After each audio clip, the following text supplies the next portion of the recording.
Autoline After Hours is brought to you by Bridgestone. Your journey, our passion.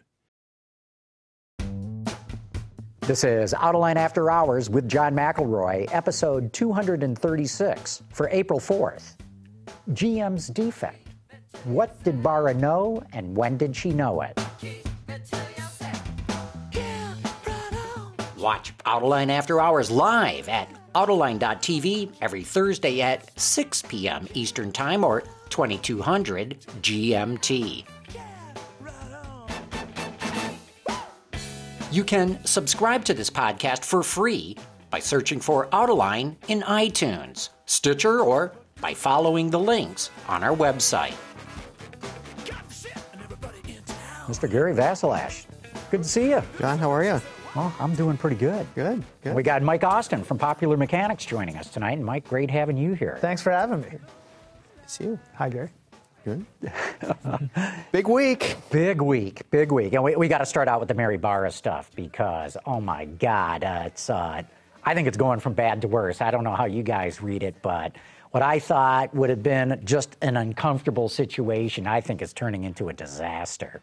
It doesn't look good. And I was a little curious. Did you notice that Mark Royce was sitting behind her looking dyspeptic the entire time? I mean, it was just so uncomfortable to watch him. But, I mean, he's never been happier to not get that CEO job, I'm sure, than that day. Yeah, no kidding. Yeah, but I saw this piece on MSNBC where they basically took her no comment, and spliced them all together. No. Oh, my God. I mean, no. it was endless. I mean, it was ridiculous. Yeah, I mean, you walk the line.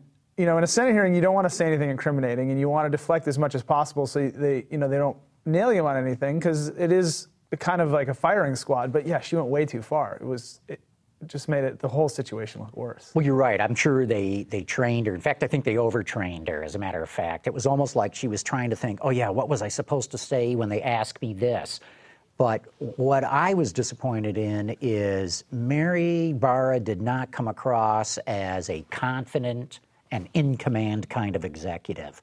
She seemed out of her league, she seemed uncertain, and did not convey the gravitas that I think the CEO of General Motors needs to convey. And that's when I think the feeding frenzy really started. I was really shocked, too, with the preparation, all those answers. I watched most of the House hearing, and all of those answers, you're watching her answer and say, no comment, that's why we have, I don't know that information yet. And you're like, how do you not know this? Whoever was in charge of briefing you failed you miserably.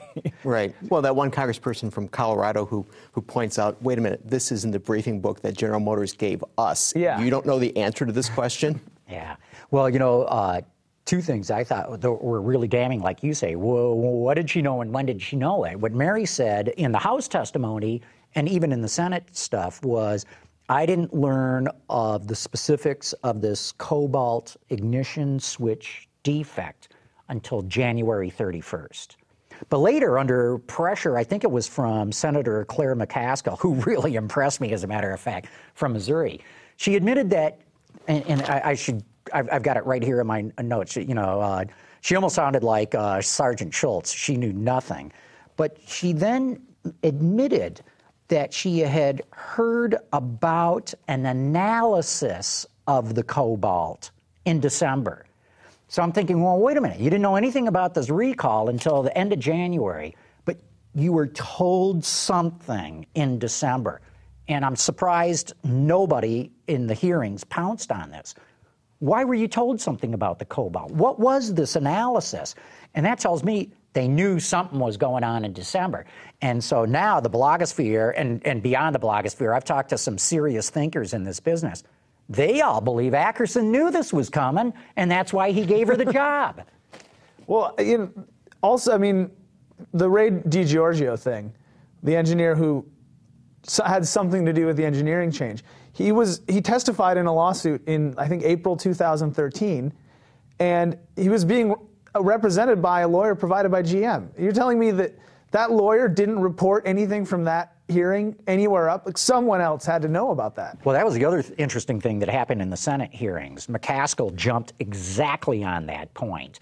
And so up to now, the whole thing has been what happened with engineering and who was reporting what or not reporting what up the chain of command in engineering.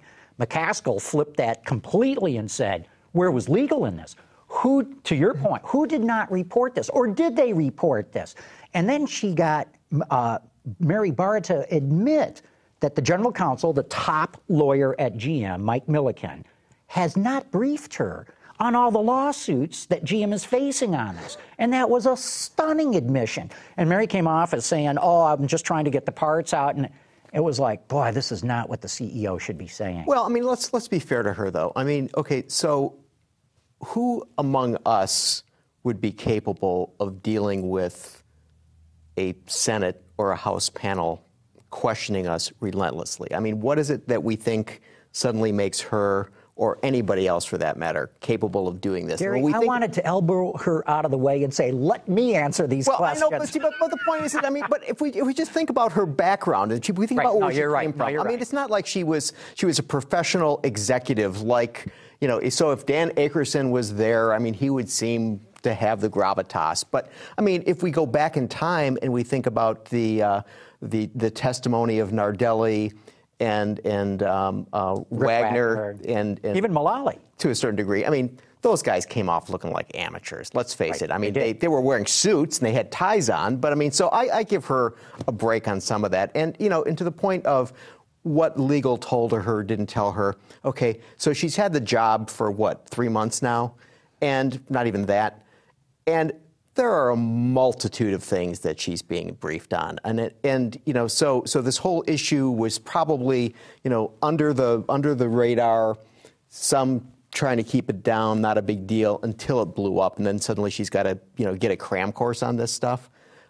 This doesn't make any of it right, of course, and I mean, Jon Stewart on The Daily Show just did a vicious, hilarious thing on What did he do? Because I've seen many references to that on Twitter and online, but I didn't see what... Well, so basically he breaks down the timing of when the cars came out, when the problem was discovered, and how they took 4 years to do a study, and he's like, 4 years to do a study? And then he's wrapping it up saying basically, and what is their solution? That's right, to take all the other keys off of your key ring, and that will solve the problem. And so the real issue is not the car, it's the fact that you own a house and you have house keys. And I mean, it was just really made General Motors look absurd, you know, talking about the fix may have cost them 59 cents, but somebody said the 59 cents was too much, and, you know, of course that's too much. But then he says, but you know what?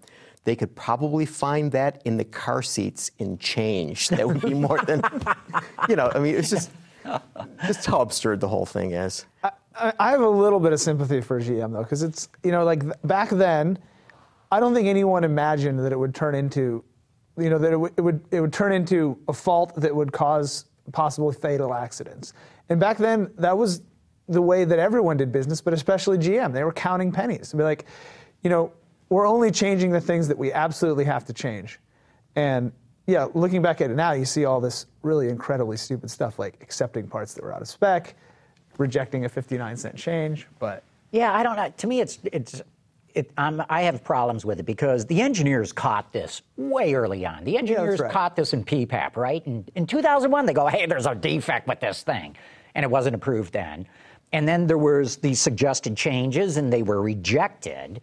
And then a change did get made, and the part number was not changed, so somebody deliberately tried to sneak this through the system.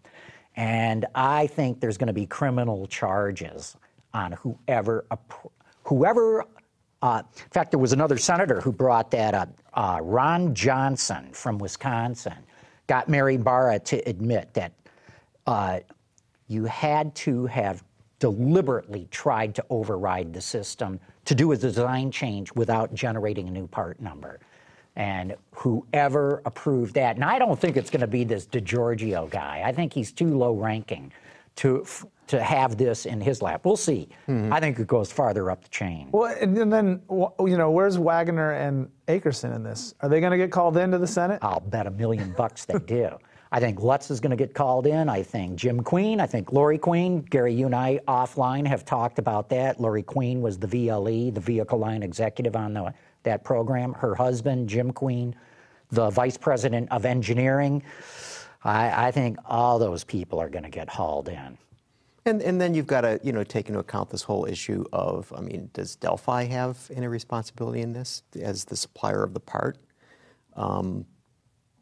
Does the bankruptcy provide protection for General Motors? And, oh, yeah, Delphi went through bankruptcy, too, at about the same time. So, they've got to, there's a bankruptcy there. So there are a lot of factors that are involved in this thing. And I noticed today that one of the lead law firms that sued Toyota for its problems, and according to this company, Hagens Behrman, which recently settled the $1.6 billion case against Toyota, is now going after General Motors. But that's a $1.6 billion class action for lost value, right? And so this is not the fee that the Toyota Justice Department slapped them with. So this is completely separate. And so these people have filed a class action suit, seeks to recover from General Motors minimum statutory damages of $250 for each owner, which alone totals more than $350 million and could go higher, along with punitive damage for the willful non-disclosure of critical safety information on behalf of owners of affected vehicles. But here's something interesting. In digging into all this, I contacted Automotive Lease Guide, which tracks residual values, and Kelley Blue Book and Black Book, and said, so are you guys seeing any reduction in residual values of these cars affected by the recall? None whatsoever. In fact, was it ALG or was it, no, I think it was Kelley Blue Book, went back and dug up for me the last 6 weeks of auction data on the Cobalt and the HHR, and they said, in point of fact, the value has gone up in that time, not down at all. So that may be a lagging indicator. Also, isn't part of that they're at a low level that's basically stable, that can't really go down or up? Well, the problem is, ever since the collapse in the market in 2008, 2009, it's easing right now, but there's a shortage of good used cars and a bigger shortage of entry level. They're in the hottest demand right now, and because of that, all boats are rising, including these recalled cars. But what I want to know is, will the courts, if this holds true, it could change, but if your car has in fact gone up in value during this period, how can you possibly sue GM for damages that you've lost value in your car? I don't think you can. But I learned back when I studied constitutional law when I was in university, I don't understand how the law works, and what makes sense in my mind, the courts can go and do whatever the hell they want, it seems. Sure. So GM could still be hit with damages on this, but I'm telling you, as of right now, the latest data shows no reduction in value of those cars. Right, and one might make the argument that if we look at GM sales in total last month, they did better than Honda. They were up. They did better than Ford. But they're down year to date for the first quarter compared to last year. So yeah, again, I keep saying, because of the weather, the whole funny business of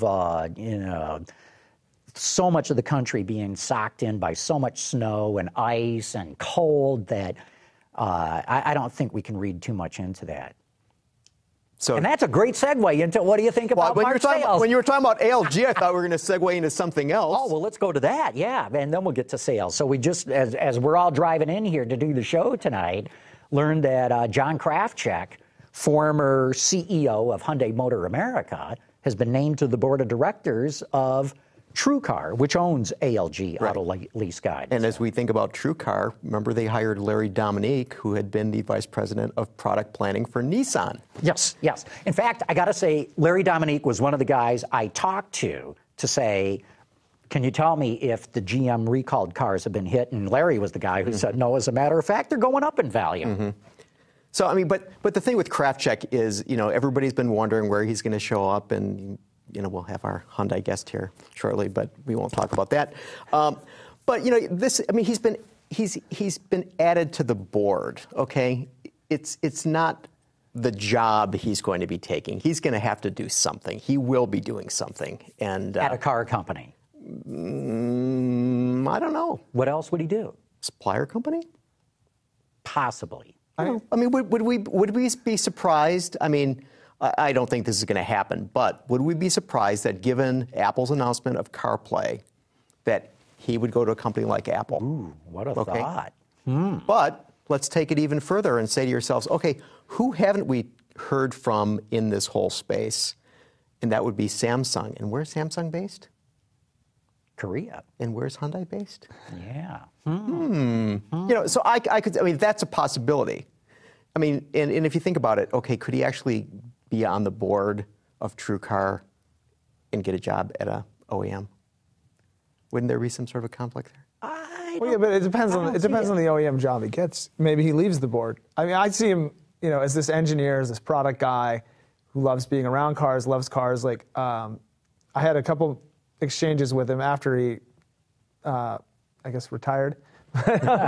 And you know, he mentioned that he nice to retire at 52. He mentioned that Something he can drive his Porsche every day now, which he couldn't do when he was at Hyundai because he had to drive a company car. And to me, he seems like the kind of guy that's got to get around product.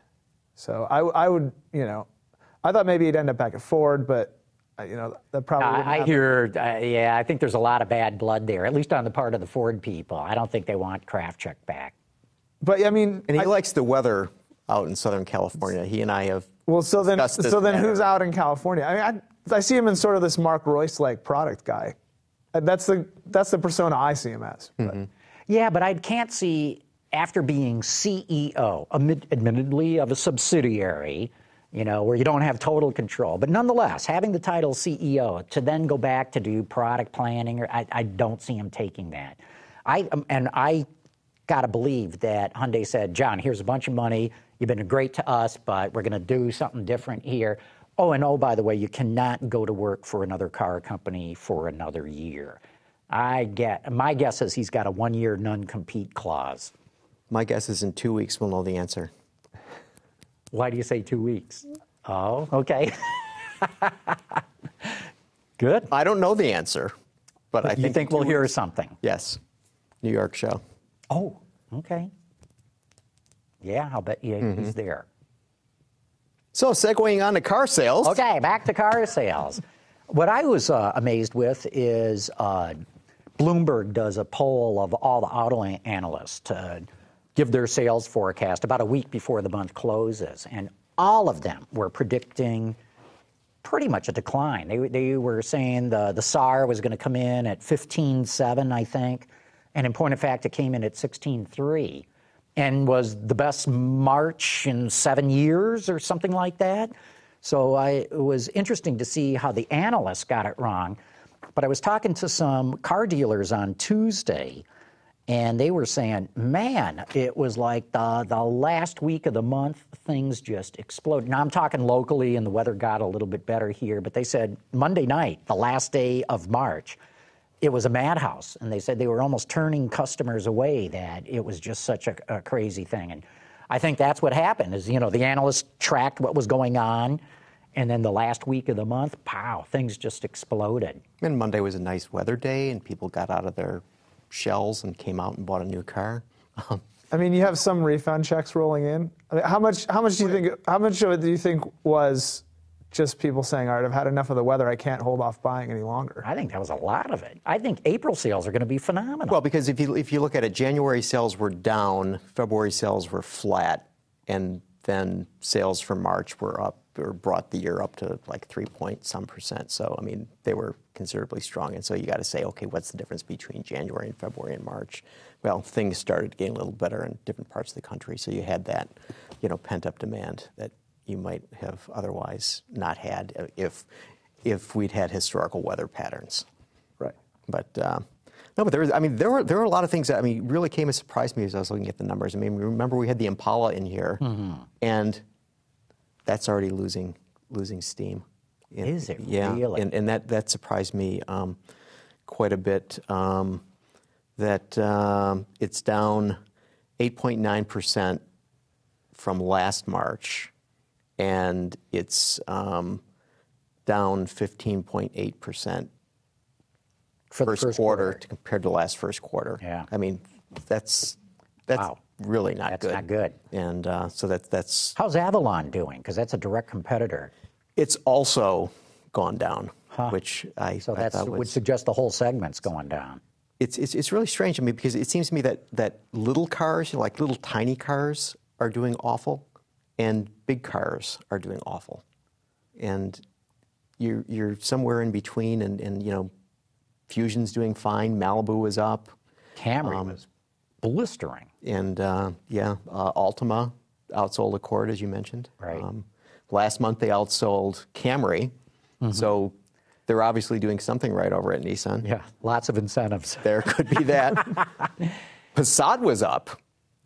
I mean, Lord Almighty. I mean that is just like the yeah, hugest. but Volkswagen, boy, those guys are going nowhere. Jeez. And okay, so Passat Yeah, was. have they quelled the dealer revolt yet? So here's the thing that I said. Not one car company saw its sales go down, but Volkswagen was only up 0.1%. The worst it of was- everybody. Well, but I mean, if you look at what they've been doing these past few months, though, I mean, the Beetle convertible was like the only thing that was in positive territory, and at least this month they have some Jetta and Passat sales. But the thing that I was really surprised, I look at Passat so far. So from January through the end of March, they sold 24,283 Passats. Okay. And I thought, what would be a fair comparison? There were 37,515 Optimas sold. Wow. And 40,253 Sonatas sold. So everybody thought that, the Passat, the American Passat would be the big thing. And I mean, It hasn't worked. it's not working at all. Well, but it's going on something 4 or 5 years old now. It's at the end of the product cycle with no. The Passat, I think we're in the Passat. I only a would- couple I wouldn't years say it's at old. the end. But it's matured. Its product But cycle. so is the Sonata. Yes. Okay, that's going to be replaced, in a couple of year, months. right. Yeah, I mean, and so But when's the Passat going to be replaced? who knows? Yeah. A couple of years. Right. It's not going to get better. No. No, but I mean, but I mean, that's as good as it gets. I mean, this is the real positive for those guys. I mean, it's crazy. Yeah. I just don't get that. And then there's the controversy on the truck side. Ram versus Silverado. And depending on whose numbers you go by, Ram either outsold the Silverado or it did not. All right, so according to auto data, Ram sold 42,532 units versus Silverado with 42,247 units, or for those who are not doing the math, it's 285 units Ahead. delta. Ram ahead has never happened in the history of the Ram. Right. That it was outsold Silverado. Correct. Or maybe you could say Silverado undersold Ram, although Ram had a hell of a month. But if you go by Ward's numbers, Ram was behind the Silverado by some 600 units. And, car companies have done this in the past where somebody reports and they go, okay, here's what we sold then. And, remember, was it around 1999 or so, there was a situation where Cadillac... They had to recalculate. Cadillac pulled out some funny numbers just so they could say they were ahead of Lincoln. But those And they got things caught up. usually happen at the end of the year, not at the end of the first quarter. I mean, so that's why I would be a little dubious as to whether I somebody. guess I got to call the guys over at Ward's and say, what's your number and why is the Chrysler number different now? Because the Ward's number and the Chevy numbers were identical, absolutely identical. And the Ram numbers were very generous. All right, so here's the big number: 999.9% increase. Viper. they sold 67 in March. Last year they sold 3. See, so They're Ralph gaining momentum. was Ralph here told us last week that they're on fire. they're on fire right They are, and I just wonder whether these auto data guys calculated things quite correctly here, because they're also saying it was up 999.9% for the year, because so far for the year they've sold 158 versus 4. So. Going back to trucks, though, I mean, it's kind of a race to the bottom, right? Because F-150, on its way out, is outselling both of those trucks. Right. Yeah. And, I mean, you think things are bad at VW. This is a brand new truck for Chevy, and they're dropping. You know, they're fighting with Ram now, and they can't move them, even with cash on the hood. It's a brand new truck almost. Sure, it is a brand new truck. That's bad news. It is bad news. It is bad news.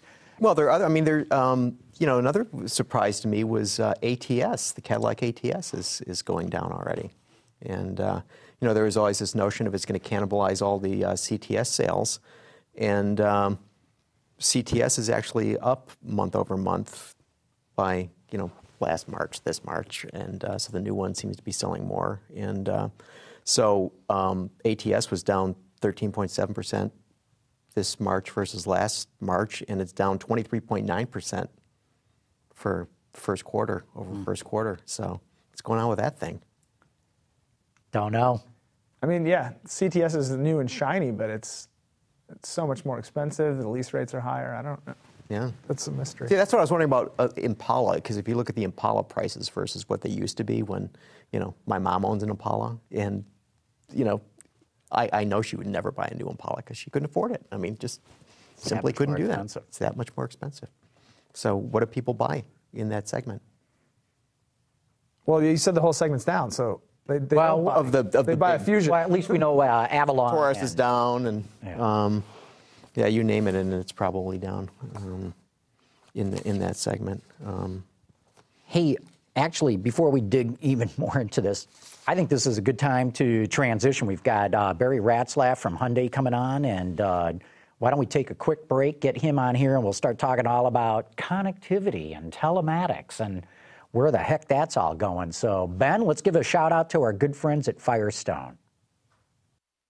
There's only one car company in America that's never made a single car. And while you won't find Firestone cars on any showroom floor, they're out there, running better, faster, stronger, longer. No, we don't build cars. But make no mistake, Firestone is a car company. So whatever you drive a Firestone. Whether it's on television, online, or through social media, Autoline knows how to effectively get your marketing message to the people you want to reach. Contact Stacy Eman today. Well, Barry Ratzlaff, welcome to Autoline After Hours. Thanks, John. Really happy to be here. And I said your connectivity and telematics and all that. What's your exact title? Just for the record, sir. You know, to keep it simple, my job is to make the ownership experience for a Hyundai owner as good as it can be so they come back and buy another one.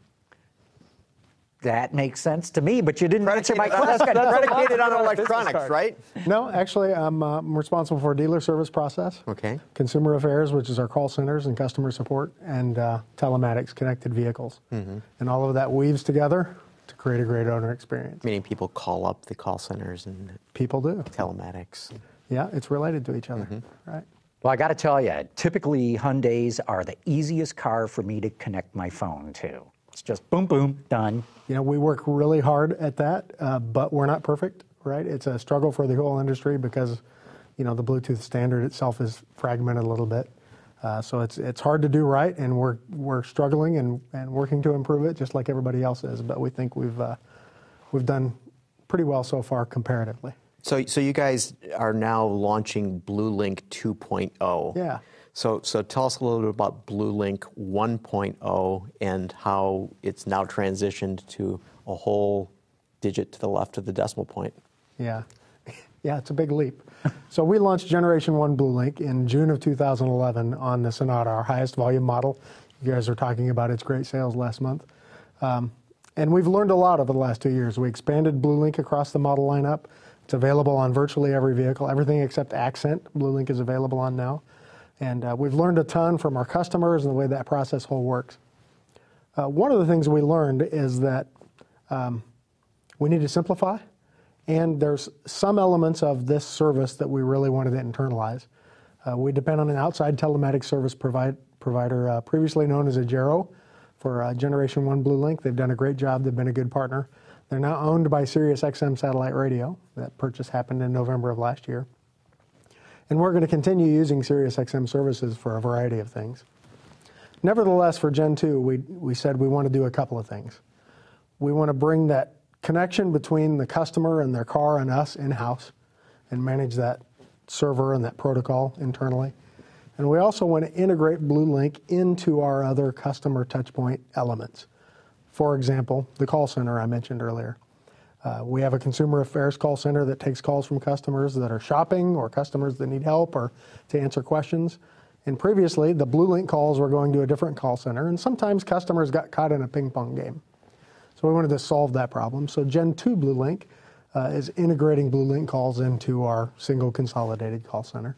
So we can kind of have one-stop shopping for the customer and hopefully provide them broader customer support for all their needs, not just telematics in one bucket and customer support or vehicle questions in another one, but can serve the customer better by bringing all that together.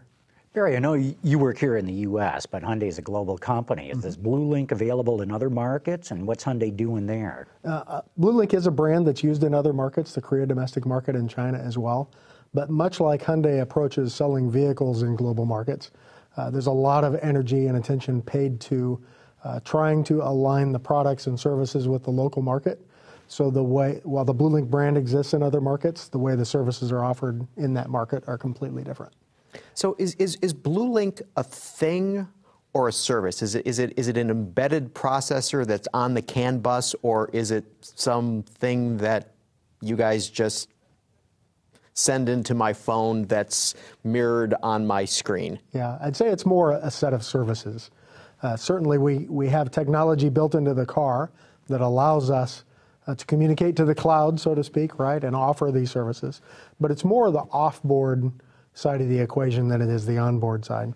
It confuses people sometimes because we say BlueLink in logos right there on the head unit. It's hard to differentiate between the two, but it's really the off-board services. BlueLink is based on embedded cellular technology, though, as opposed to using a customer's phone to make the connection. We have a cellular modem built into the car that connects to the server, and that allows us to do some things that you can't do if you're only using a smartphone-based approach. So, but you have, there are other connected components, like in the Genesis, which is launching BlueLink, or has BlueLink 2.0. So how does the connected parts of the Genesis, what does the Genesis have as, in terms of connected parts, and how does that relate to like the BlueLink brand and those services? Yeah, it's telematics connected vehicles is really complex, and this is one of the reasons why. It's really about channels. I'll try to make an analogy to the idea of channels. You have AM radio and FM radio, right? And then XM radio. Well, now we have more channels available to connect to the car. Satellite radio, I already mentioned. You can connect through your smartphone to the car. Say, for an example, we use in Hyundai with Pandora. You've got a Pandora app on your car that connects to the head unit. And that is technically not BlueLink, but it's part of the connected vehicle services. Separately, you can connect to the cloud and do a Google POI search through the head unit and through the mirror button. That's going off-board to a server in the cloud to get the information, and that is part of BlueLink.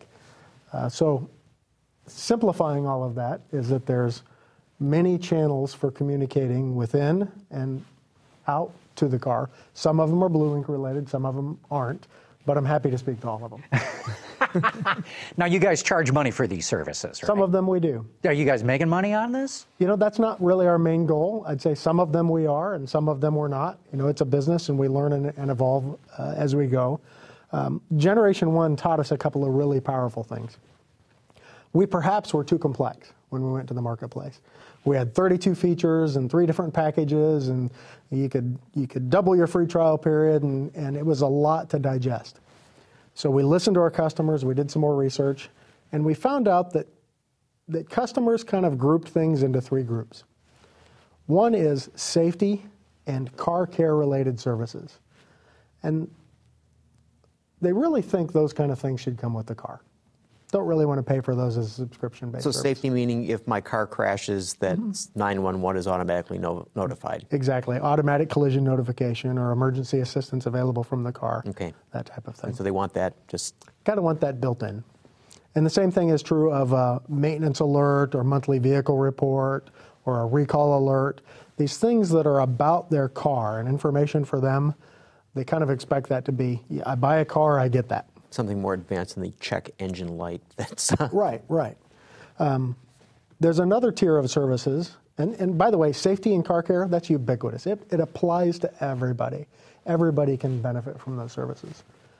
The next tier is what we call a package that is now called remote, and we renamed it to clarify that. It's things like remote start, remote unlock, remote lock. From your smartphone app, you can start your car, unlock it, lock it. It's also stolen vehicle recovery, right? Like LoJack or like OnStar can do. These are things that customers told us aren't ubiquitous. They don't apply to everybody. Some people are more interested in them than others. So don't bake it into the price of the car. Don't make us all pay for it. Just offer it to those people that want to pay for it. So that's what we're doing. It's a subscription model. The third tier of services that we offer is a package called Guidance, and it's navigation-related services. And it's, in its simplest form, it's a cloud-based point of interest or destination search you can download to your car while you're in the car. It's the easiest way to put a destination into your navigation, actually. Or you can do it again from your smartphone and send it to your car so it's there when you get there. You're in your office and you think, oh, I need to go someplace. You can look it up on your phone and send it to your car, and look it up on the web page and send it to your car. So it's a time-saving and convenience feature. Okay, but you still have a traditional navigation system in your car. So you have the navigation. So instead of sitting in your car and going boop, boop, boop, boop, you're doing this at your home computer or on your iPad or on your phone and then just sending it to the car. That's correct. That's one of the things it does. So it saves you a little bit of time. You know, it might be seconds, but sometimes seconds matter. It's providing a little bit of value. But it also, from the car, you can press the BlueLink button on the mirror and do the Google Cloud search from the car. And it's just the easiest way to download a destination, as opposed to entering it on your onboard navigation, which you can still do. You can just speak into the cloud and it downloads it to your car. So it's quicker, right? Mm-hmm. So then there's this third area that you seem to be building to that people will pay good money for. Yeah. So the remote package and the guidance package are things that apply to some people are interested in and they'll pay for, but they don't really want it built into the price of the vehicle. So that's the way we've structured our Gen 1 telematics program that's in market today. And we're still finalizing details on exactly how we're going to come to market with Gen 2, even though it's about just a few weeks away before Genesis goes on sale.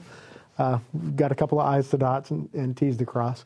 But we basically made the safety and car care thing standard for 3 years. When you buy a Hyundai that's equipped with BlueLink, you get that stuff for 3 years.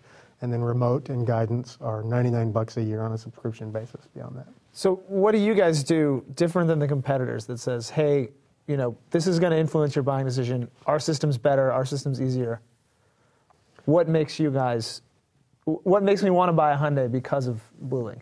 I'd say the jury's still out on whether or not telematics really helps sell cars or not. It's a growing space. Enough people have got telematics or connected offerings in the marketplace now. It might be more obvious if you don't have something. It might be more of a takeaway if your brand doesn't have something.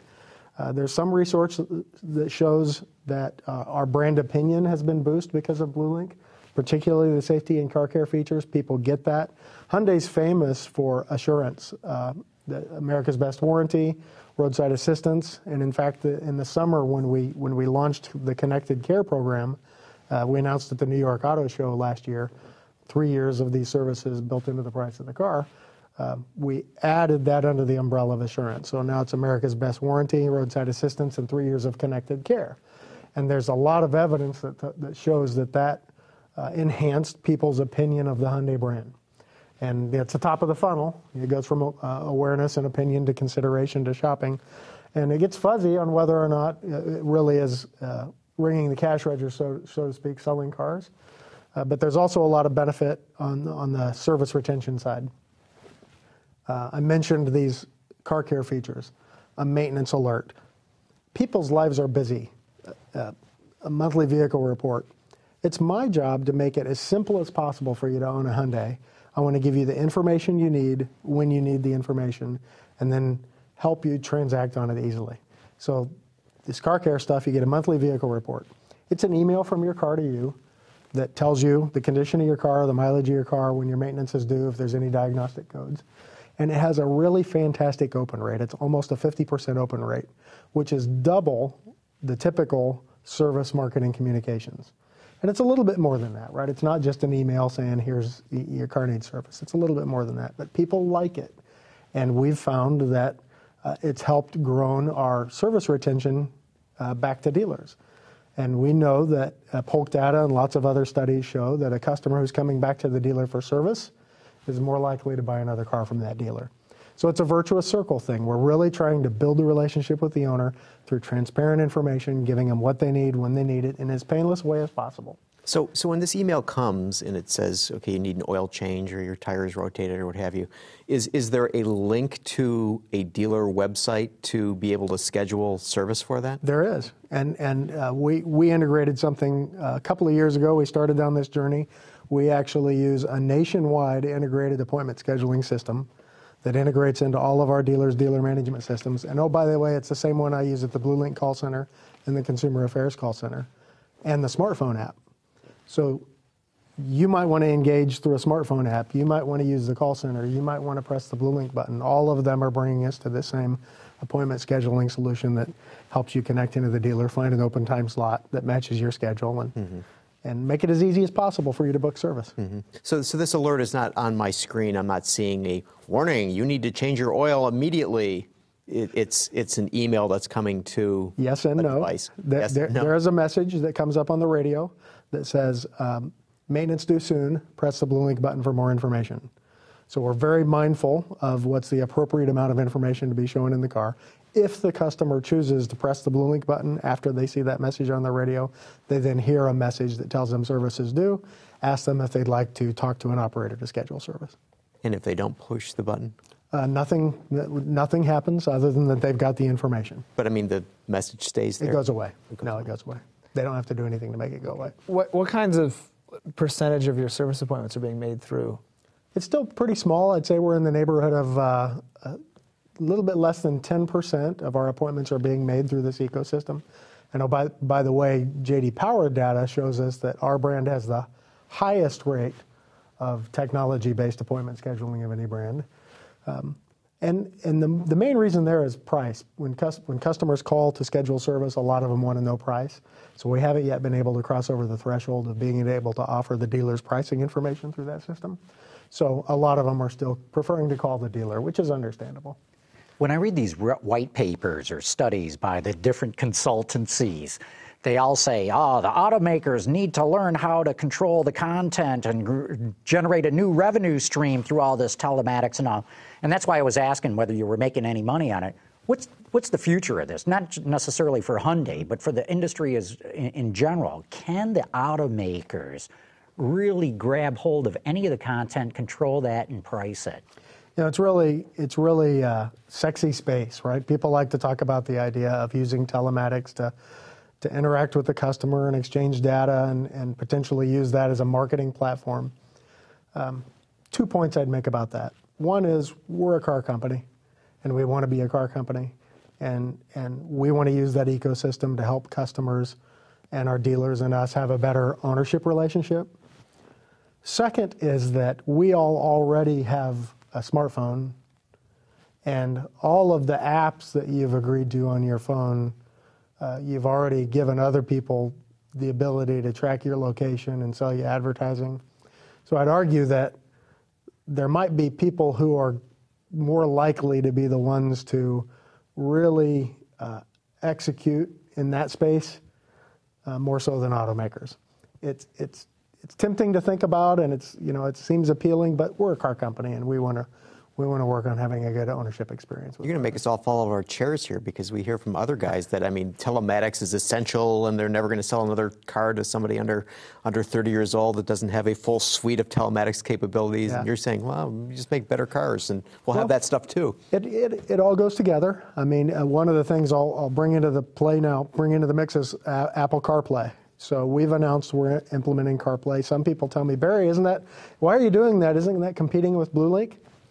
It's another channel, right? It's another way for customers to get information. We expect that to be able to sell cars, customers will start demanding their phone be able to integrate with their car. So perhaps if we don't implement CarPlay, we might be at a competitive disadvantage. But more importantly, we actually think it's a good thing. And we've got a good relationship with both Apple and Google to figure out how to do that kind of integration and are on that roadmap. So for infotainment types of things, right, they're probably going to be better at it than we are.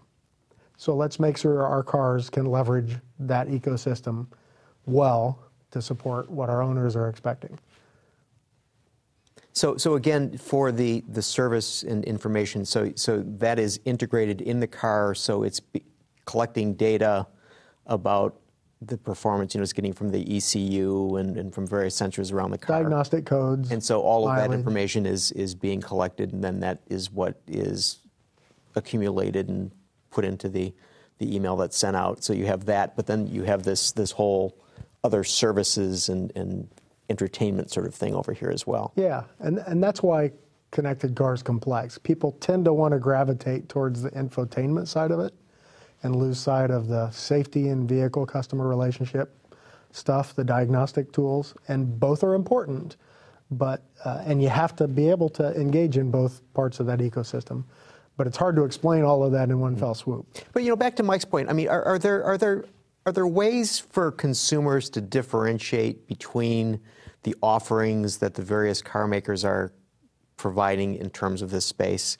I mean, everybody's got something, so whether it's OnStar or My Ford Touch or whatever Audi calls its thing, and whatever Mercedes calls its thing, and Uconnect from Chrysler, and I mean, so suddenly we have all of these different names, and how does a consumer sort these things? Yeah, it's hard for us to figure out, frankly, and we think we found something with Assurance Connected Care that can explain one set of it.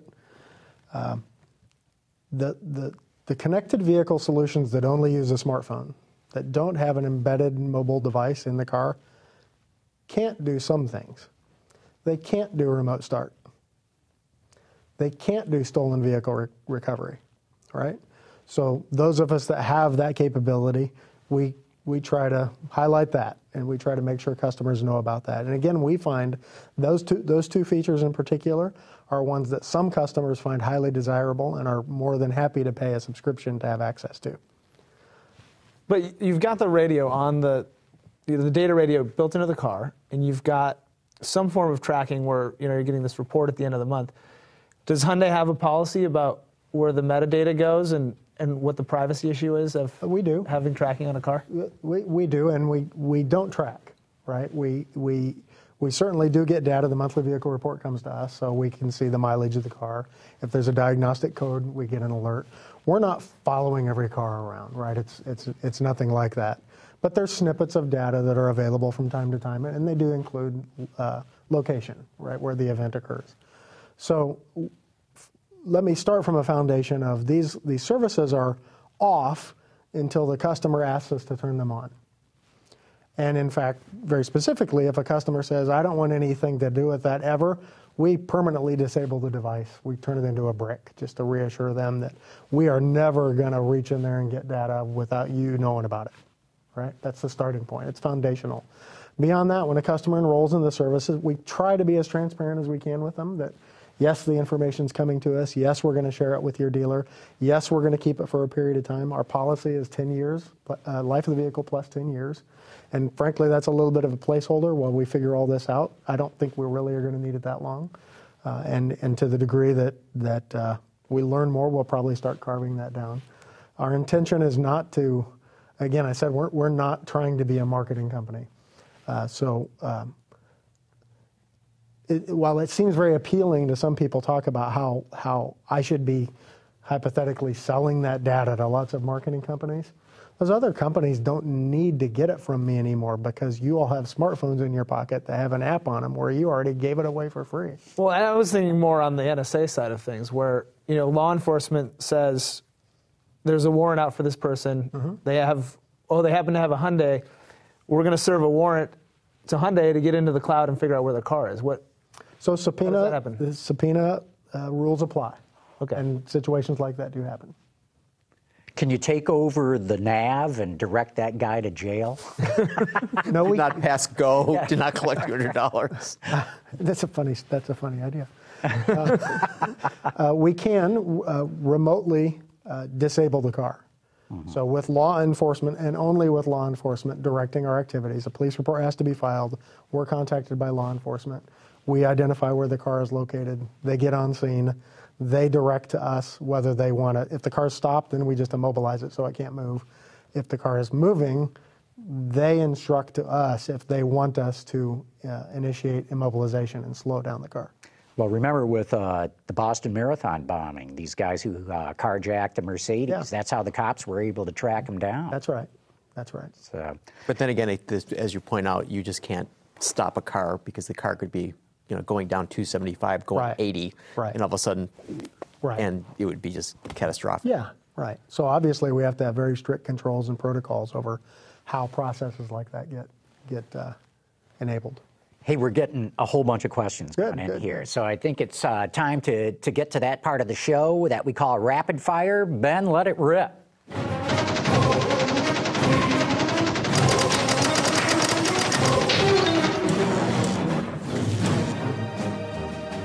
Okay, Barry, first question is from AAH Guest 682. He wants to know, is this a long-term service, i.e., will car buyers in 8 years, used car buyers in 8 years, be able to use these features? Yes, they will be, I think, in 8 years. There always are generational risks, and the generational risk right now that I think is most applicable is the availability of the 3G cellular network. Right, cellular networks are all transitioning to 4G, and ultimately there will be something else and something else beyond that. So we're dependent on the 3G cellular network for the device that's built into the car today. As long as it's around and customers want to use the services, they'll be available. JM1NB says, how can or do you proactively use telematics to help service the customer? For example, say an owner gets a CEL, a cell. Check engine light. A check engine light. I should have known that. And the code's a misfire. Can you schedule a service meeting for the customer and check inventory at the preferred dealer to ensure the appropriate parts are in stock, or recommend to the customer a service center that might have the parts? That's exactly the roadmap we're on, and we're doing most of that today. I'm not quite at the level where I can check dealer inventory for parts, making the match to the check engine light, but we try to overcome that with manual processes. What happens today is the check engine light comes on in the car or any other malfunction indicator light. A message pops up on the radio again that says diagnostic check-in process. Press the BlueLink button. If you want more information, you don't have to. If you press the BlueLink button, you hear a recording that describes what that issue is in more detail and gives you guidance if you should come to the dealer today for service or soon or when convenient, and then offers to connect you to an operator who can dispatch roadside assistance or schedule a service appointment for you. In the background, that data is also being sent to your preferred dealer who has an inbox, and they've got people that work the inbox. They'll pull up the inbox, and they have the opportunity manually to pre-diagnose that issue and check their inventory and see if they have a part. But the roadmap we're on is exactly what was asked, is how can we know this part goes with that, and ultimately lead to, in the long run, perhaps reprogram your car over the air and save you the trip to the dealer. In the near term, can we just make it a 2-hour service visit instead of a 4-hour service visit? I love this name that this guy signed in at. Zero Do It Signing. So Zero Do It Signing wants to know, what G-force enacts the 9/11 crash reporting? I don't know the G-force. It's an airbag deployment. Yeah. If the airbags deploy, the car automatically calls the call center. I want to say the speed at which airbags will deploy is around 12 miles an hour. Do you know that, Mike? No, I don't. It might vary by car, but I want to say a 12-mile-an-hour collision, I think, will trigger an airbag. I don't know the number. I'd hate to guess. Yeah. It's more than just backing into someone when you're parallel parking. Yeah, right. Sure. Exactly. How does BlueLink protect one from remotely starting a car inside a closed garage? It doesn't. There's nothing to prevent the owner from doing that. We expect the owner knows where their car's parked, and the owner controls the interaction. There's a user login, password, and PIN. So we expect the user to manage that. I think you need a PZEV car, because I'm told that if you have a PZEV car and you put it in the garage and close the door and run the engine, it will not kill you. Yeah, the air gets cleaner somehow. Well, what I was going to Not there's no logic. There's no logic in the car knowing it's in that remote start state and checking the quality of the intake air.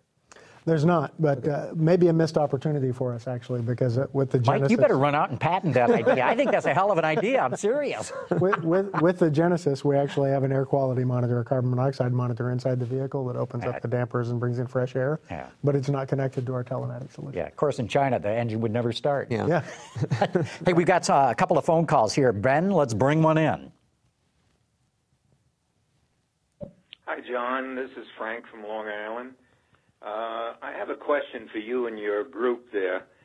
Does anybody know what's going on with Jeep and the Durango with their brakes? They're having problems with their brakes, and Chrysler says it's just a little part that they're going to cover up with some kind of a covering so that the water doesn't get into it or something. Another question I have is, has anybody seen the price of Hyundais lately? They're not any more bargains with Hyundai. They're starting to become an expensive car. So if you could ask your guest that question also. Thank you so much. You have a great show, and just continue on what you're doing. You're doing a great job. Well, thanks. Thanks for the call. That's great. The Jeep brakes? So with the brakes, it's part of the Chrysler had a recall this week, and I think it was 800 and some thousand cars.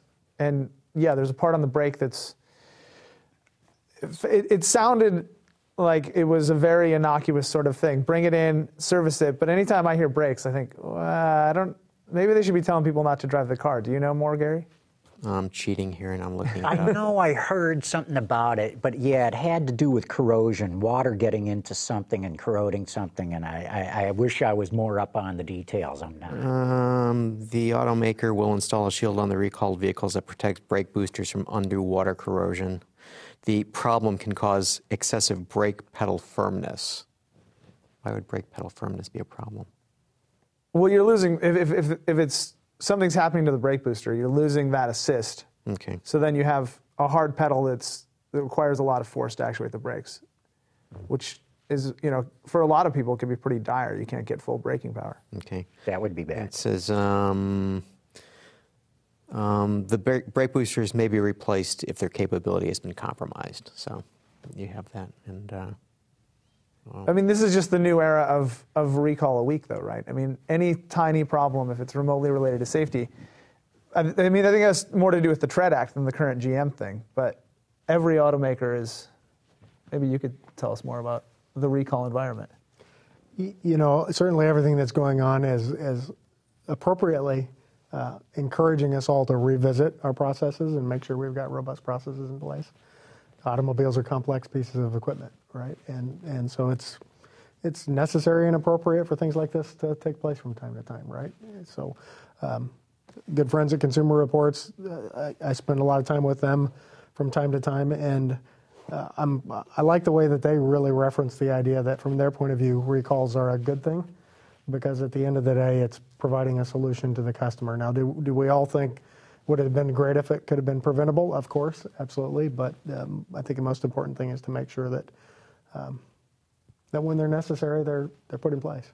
And this sort of gets us back a little bit to the whole Mary Barra GM thing, and I was thinking about it. And if you think about the culture of companies like Toyota, when you had the and-on cord that you'd pull it to indicate we've got a problem here. On the assembly line. On the assembly line. Stop the line. Stop the line. Fix the problem. We've got a problem. And there was always this reticence among, the traditional big three. No, we don't want that sort of thing. We don't want them to stop the line. And you think about that sort of cultural mindset that it's good to raise your hand and say there's something wrong versus, I don't know, we got to ship these cars, that sort of a thing. And I just wonder whether that isn't going to be a fundamental problem that has to get worked out over time. And I know you're not in sales or marketing, but what do you think about his comment of saying, hey, Hyundais are no longer a screaming bargain?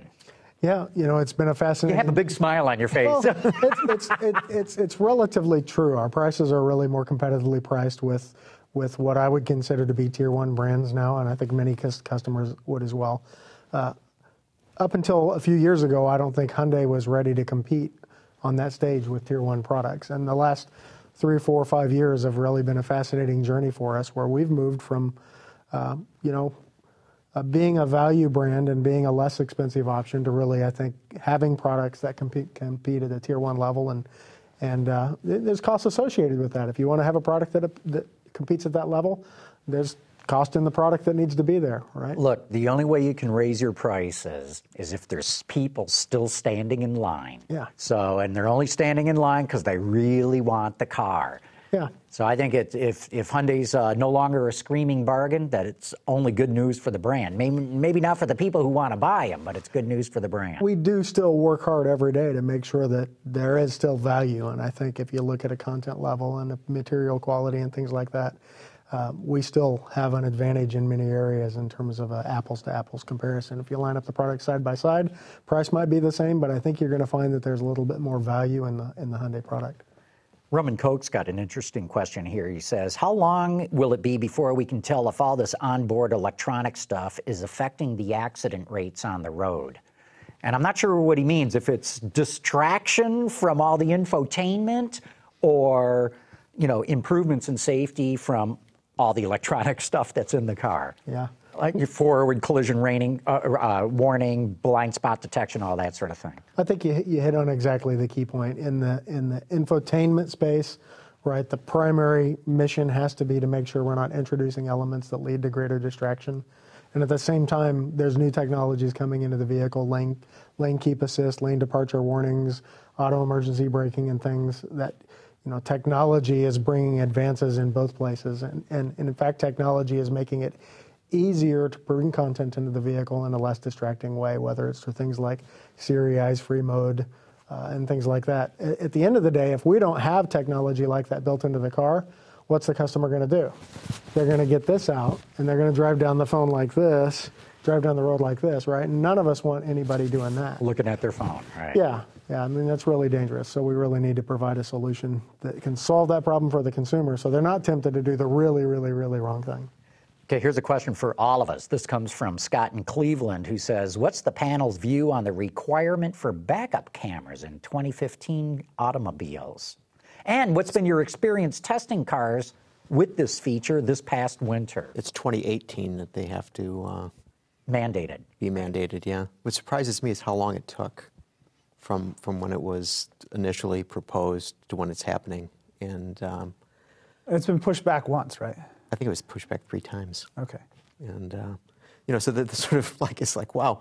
And it almost seems like the car makers were ahead of the game in terms of, you know, implementing the technology. I mean, the Fit that we couldn't talk about last week had the backup camera in it. And, you know, I mean, there's a little car that you could pretty much look over your shoulder and see the back of it. But you guys have it. Yeah, we have it in some of our cars, and we're expanding its applications. And it's more than just the automakers. I mean, it's really consumers demanding it. Once it got a little customer exposure, if you ask a customer that's had a backup camera for a while now, they're like, how did I ever live without this? It really helps me manage this, my backing up better, right? Now, isn't it on the Veloster, you hide the camera lens behind the logo on I think the Elantra GT. I think oh, is it the Elantra? GT does that. Veloster might as well, but I know specifically the Elantra GT does. Mike, you're in a lot of cars. What do you think? Well, 2 things. One, I'm surprised at the wide variety of cameras. You still have some that are really low resolution or really, you know, not a very good display. Especially at night. Yeah, or the ones that are up in the rearview mirror and they're this big. Horrible. You can't see anything out of them. They're useless. And then compounding that, like in the winter, all of them get covered up in snow or road salt. And I'm just amazed no one's really figured out a great solution for that. I think Nissan has some kind of system for it, but I don't know anyone else. Yeah, exactly. I don't know. I don't have the silver bullet. I'm sure it'll get better, and we're all there's clearly market demand for it. On the new Genesis, you have those headlight washers. You could just have one of those little headlight washers back there and just and that would raise the price accordingly. Yeah. No more value. So we've got to find that balance, right? Hey, we've got another phone call here. Ben, let's bring that in. This is Clem Zarobsky from Delmont, Pennsylvania. My question about the Silverado sales is, why don't they combine the GMC and Silverado sales together? Because the GMC is nothing but a Silverado with more chrome. Thank you very much. Thank you. Bye. That's a great question, and General Motors would love for the world to report truck sales that way. Well, this generation is more so than the interiors are exactly the same. You know, I'm sure there's some trim differences in terms of what kind of colors and combinations you get, but sheet metal and seats and dash, the only thing that that's different, I think, are the hoods and the front light treatments. They're the same truck. Yeah, they are the same truck. But they've always been the same truck. Yeah.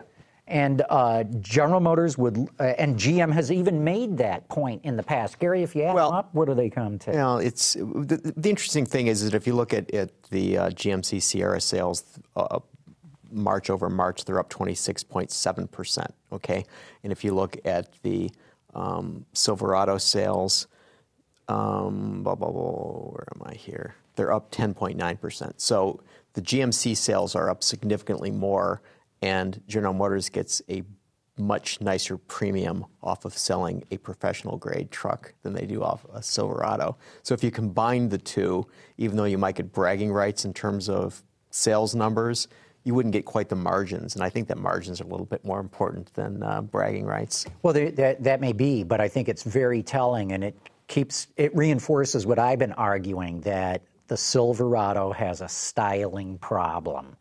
And the GMC, the instant you see it, you know, that's the new one.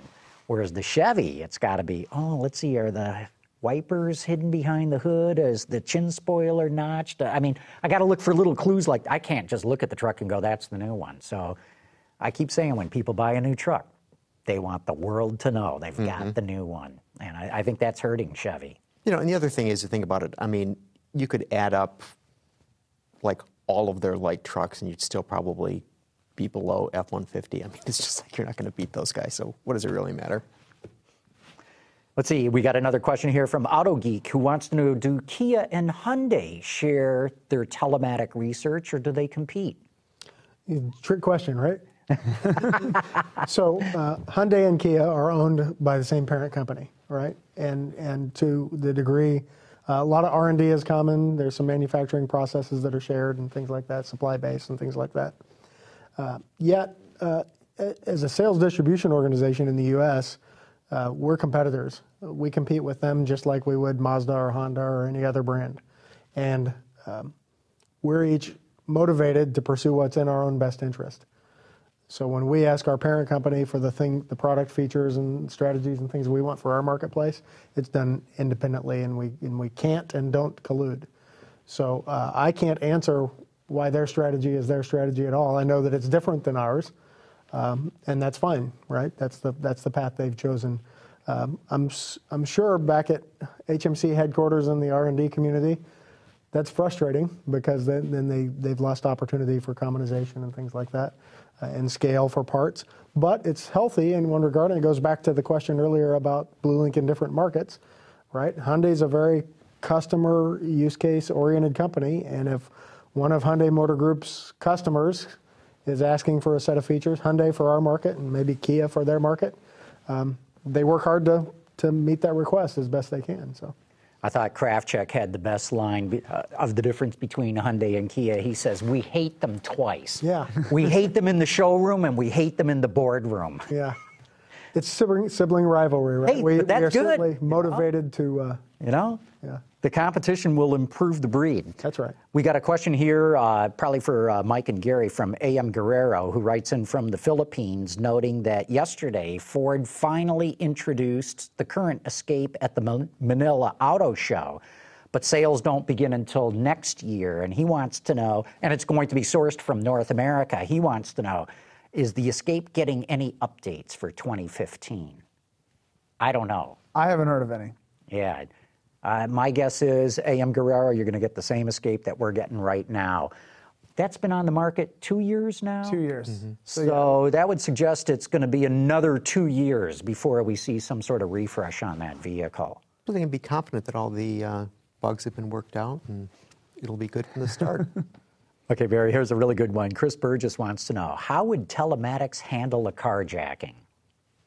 I can answer that question very specifically, because we had one. There was and I have to be careful here in terms of what I disclose for lots of legal reasons and customer privacy reasons, but we had a situation where there was a carjacking and there was a young woman in the car.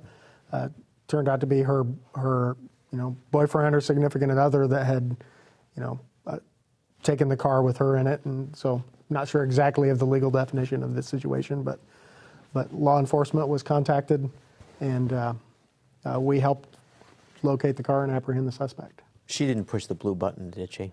I don't know. I don't know who pushed the button. Okay, here we'll make this the last question. James Welling wants to know, what's Hyundai's roadmap for autonomous driving? I don't know for sure specifically, but I think I can comment about the space a little bit generally. The use case is pretty clear, right? There are certainly segments of society that would benefit from cars that can drive themselves, whether it's an aging population or commuters. There's scenarios where that will have relevance. It's a question of how fast the technology evolves to be able to meet the need, and I think it's going to probably be sooner than most people realize. I'm totally with you on that comment. Totally with you. I think it is going to happen faster than most people realize. Mm-hmm.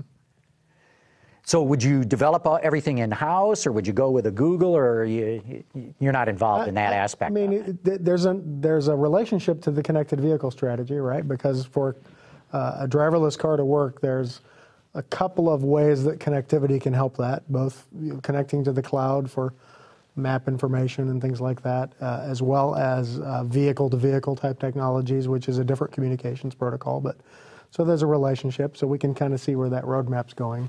I don't know, probably both, right? Probably both.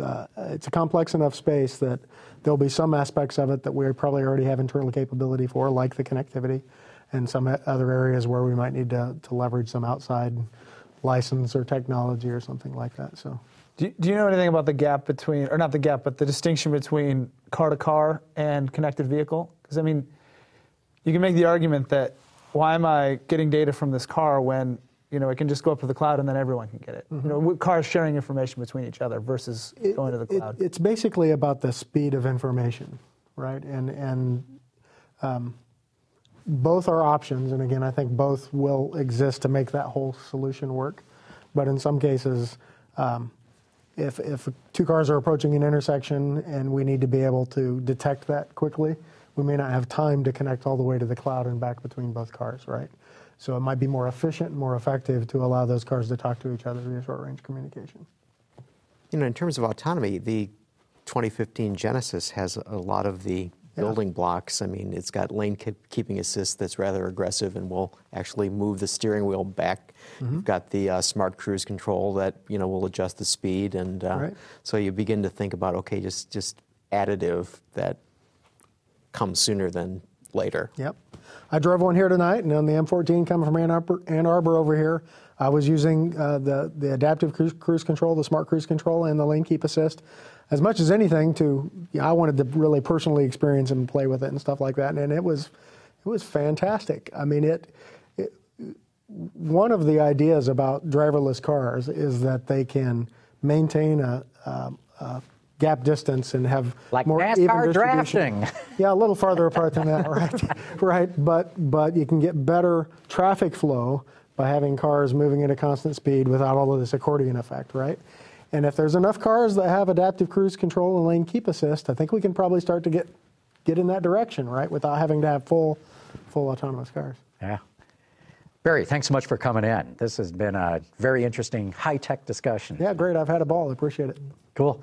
Mike Austin, in fact, we got to tell the audience, Mike is getting married this weekend and heading out to Hawaii, so congratulations on that. Great having you here again. Great way to kick off the weekend here. All right.